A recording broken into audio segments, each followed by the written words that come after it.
सुनो, जब माँ बाप की चर्चा चल रही तो एक छोटी सी चर्चा याद आ गई। दो दंपति,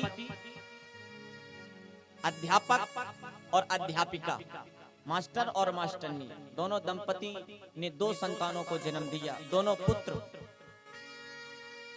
पुत्र का जिस दिन से जन्म हुआ उस दिन से दोनों दंपतियों ने ये संकल्प लिया कि हम अपने दोनों कमाई का जो भी वेतन आएगा, हमारी जो भी सैलरी आएगी, उसको अपने दोनों बच्चों के ऊपर झोंक दूंगी, खर्च कर दूंगी, लेकिन बेटों को स्वावलंबी बनाऊंगी, इन्हें भी कोई बहुत अच्छा पद दिलवाऊंगी, अपने से ऊंचा पद दिलवाऊंगी। ये माँ का सपना था। पिता ने कहा जैसी तुम्हारी इच्छा।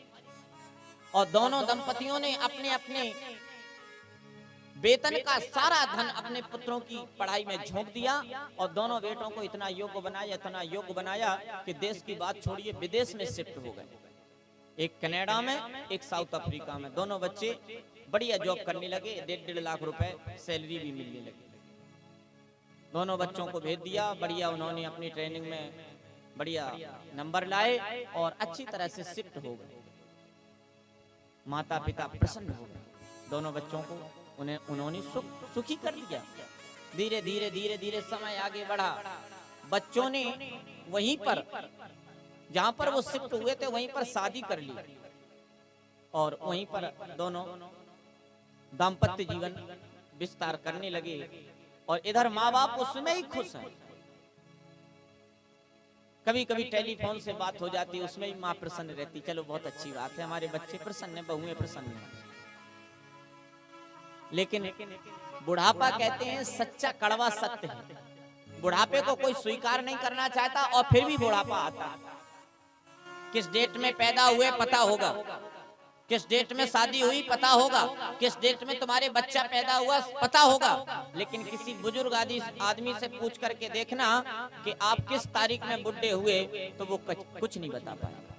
बुढ़े तो सब होते हैं, पर किस डेट में बुढ़े हुए कोई पता नहीं, क्योंकि बुढ़ापा साइलेंट अटैक है, कब आ जाए कोई पता नहीं। दोनों दंपति बुढ़ापे से ग्रसित हुए। अब हाथों से और पैरों से चलना फिरना कम हो गया, तो दोनों ने आपस में सलाह करी कि देखो, हम दोनों का बुढ़ापा आ गया है, अब हमारी इच्छा है, धन बहुत हो चुका है, अपने बहू बेटों के साथ जिंदगी यहीं घर में जीऊंगी, और वो तो पढ़े लिखे हैं, यहाँ स्वदेश में भी बहुत सारा धन कमा लेंगे, क्या जरूरत है धन की, धन बहुत हो चुका है, अब धन की भूख नहीं है, अब अपने औलाद की भूख है, बच्चे और बहुओं की भूख है। बुला लो अपने बच्चों को स्वदेश, वो यहीं रहे हमारे आंखों के साथ। तो पिता ने कहा लगाओ, माँ बोली तुम लगाओ, पिता बोला नहीं तुम लगाओ, तुम माँ हो, माँ की ममता कुछ ज्यादा होती, लगाओ फोन। तो पिता के कहने से उस बुढ़िया माँ ने फोन लगाया अपने बड़े बेटे को, जो साउथ अफ्रीका में रहता था। बेटे ने फोन उठाया, हाँ माँ चरण छूता हूँ। माँ ने कहा बेटा जुग जुग जियो, बहुत अच्छी बात है। हाँ माँ बता। माँ बोली बेटा, हमने और तुम्हारे पिताजी ने ये निर्णय लिया है, दोनों ने आपस में बैठ के, कि धन बहुत हो चुका है हम लोगों के पास, अब तो हम अपनी संतान, अपनी बहुओं के साथ, अपनी औलाद के साथ जीवन जीना चाहती हूँ, तुम स्वदेश लौटाओ, फ्लाइट से टिकट करवा लो और इंडिया आ जाओ। बड़ा बेटा बोला माँ तू नहीं जानती, जितनी सैलरी मुझे साउथ अफ्रीका में मिलती है वो इंडिया में मिल पाएगी, इसलिए एक काम कर, मैं नहीं आ सकता हूँ। माँ ने बहुत कहा बेटा, हमें कुछ सैलरी की आवश्यकता ही नहीं, हमें तो संतान की आवश्यकता है, हमें ये पैसों की आवश्यकता नहीं, तुम्हारे पिताजी की भी यही इच्छा है। जब ये कहा तो उस बच्चे ने कह दिया माँ तू नहीं जानती, तू समझती नहीं है, एक काम कर चुपचाप फोन रख, और यूं कह करके फोन काट दिया।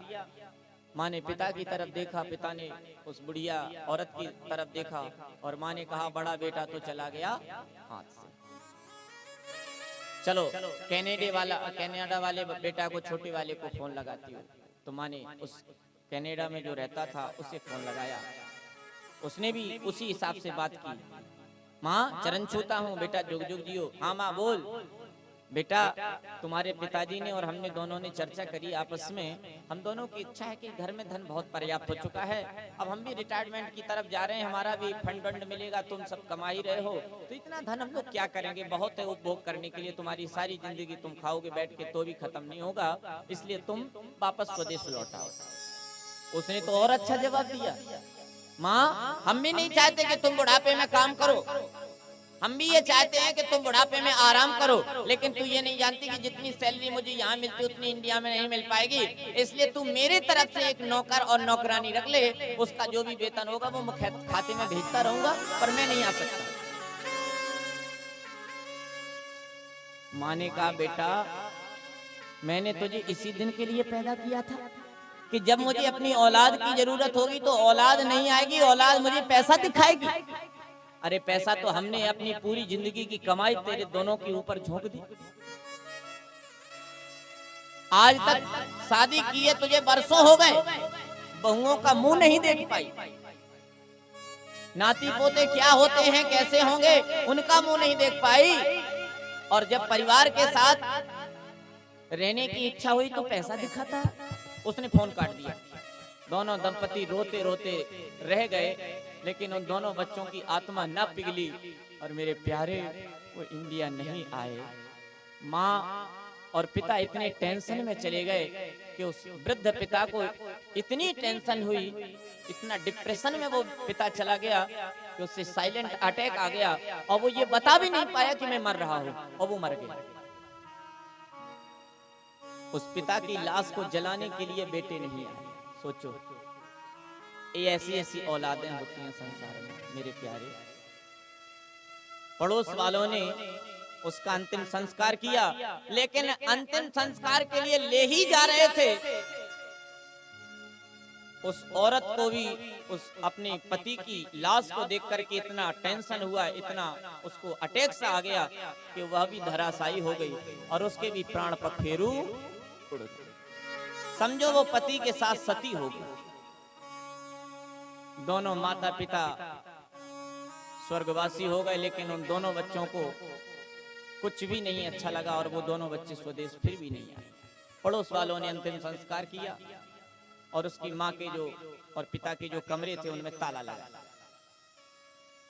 वो तो बहुत अच्छा भगवान की कृपा देखो ऐसी हुई कि एक बार दूरदर्शन टेलीविजन पर ये जो चलता है आस्था और संस्कार चैनल, ये हर देश में दिखाया जाता है, तो ऐसे ही संस्कार या आस्था चैनल उन्होंने खोल के देखा तो जैसे यहाँ माँ बाप की चर्चा चल रही है, ऐसे कथा में कोई महाराज जी माँ बाप की चर्चा सुना रहे थे, और माँ बाप की चर्चा सुनते सुनते देखो कितना भी कठोर दिल हो लेकिन पिघल तो जाता है अगर कथा सुने भाव से। तो दोनों बच्चों का दिल पिघल गया और उन्होंने जब माँ बाप की कथा सुनी तो आंखों में आंसू आ गए और उन्होंने निर्णय लिया कि भाड़ में जाए ऐसी कमाई, भाड़ में जाए ऐसा पैसा, हम तो आज ही अपने माता पिता का दर्शन गांव जा करके करेंगे।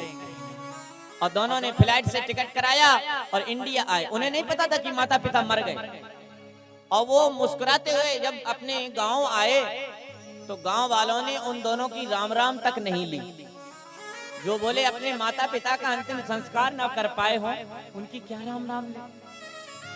कोई किसी से बात नहीं करता, दोनों बच्चे हैरान। जो काका दादा हमारे भैया लोग हमसे इतने स्नेह के साथ मिलते थे, आदर सम्मान करते थे, आज वो हमसे राम राम नहीं कर रहे। जाकर के देखा माँ के पिता के कक्ष में तो ताला लगा था।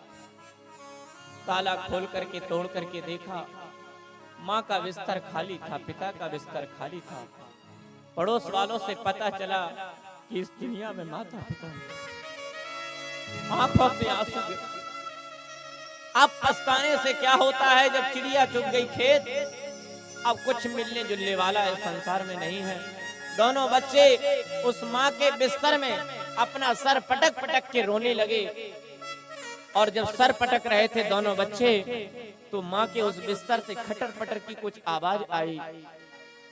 उस बिस्तर को पलट के देखा तो उस बिस्तर में एक खत लिखा हुआ था, पत्र।